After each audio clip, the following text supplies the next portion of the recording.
নমস্কাৰ সকলোকে স্বাগতম জনাইছোঁ আমাৰ YouTube channel Assam competitive examination by DNSলৈ। আজি আমি তুলনামূলকভাৱে ধুবুৰী জিলাৰ কাট অফ মাৰ্ক কিমান আহিব পাৰে সেই বিষয়লৈ আলোচনা কৰিম।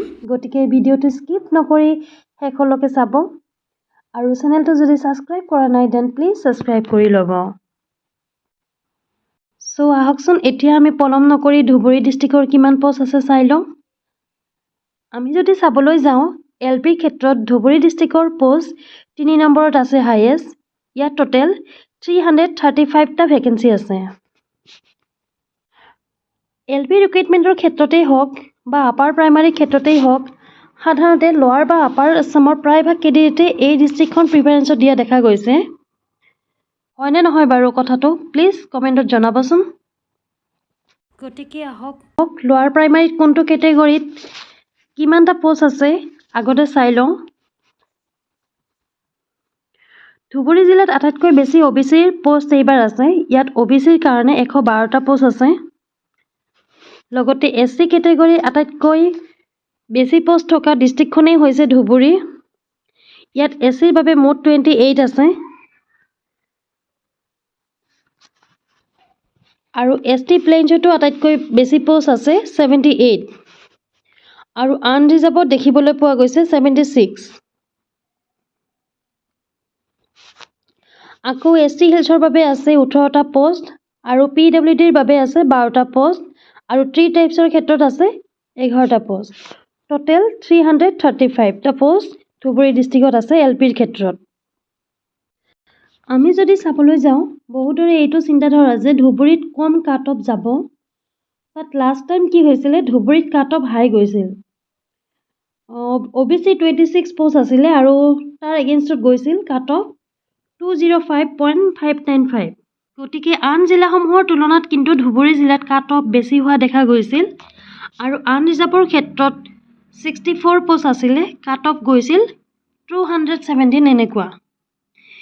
এয়া কিন্তু এক যথেষ্ট কাট অফ গৈছিলে যোৱাবাৰ, যদিও সকলোৱে ভাবিছিল আন জিলাৰ তুলনাত কম যাব বুলি।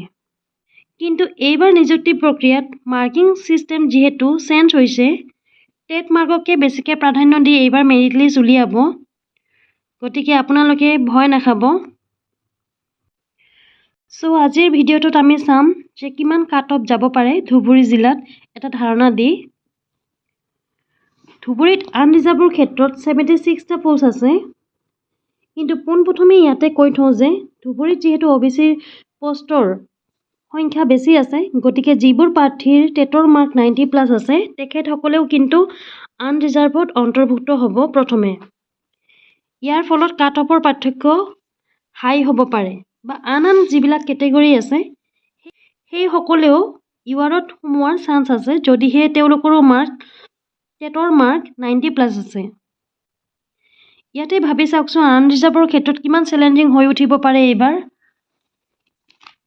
গতিকে আমি ধুবুৰীত এক্সপেক্ট কৰিব পাৰোঁ আনৰিজাৰ্ভৰ ক্ষেত্ৰত 62+ বা 63+ যাব পাৰে।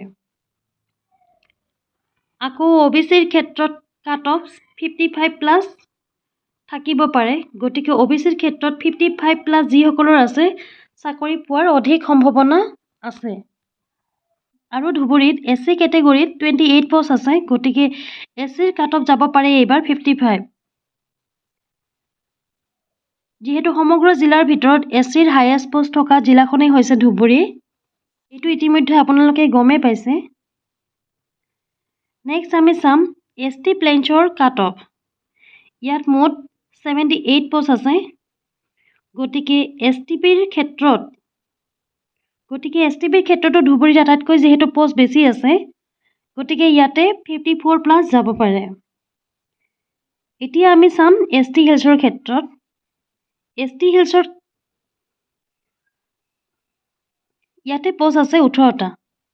ইয়াতে কাট অফ যাব পাৰে 53। গতিকে 53 বা 54+ যিসকলৰ আছে তেওঁলোকৰ চাকৰি হোৱাৰ এটা চান্স আছে এইবাৰ। আকৌ PWD যিহেতু 12টা পোষ্ট আছে, ইয়াত 50+ যাব পাৰে। এতিয়া শেষত চাম 3 টাইপছ।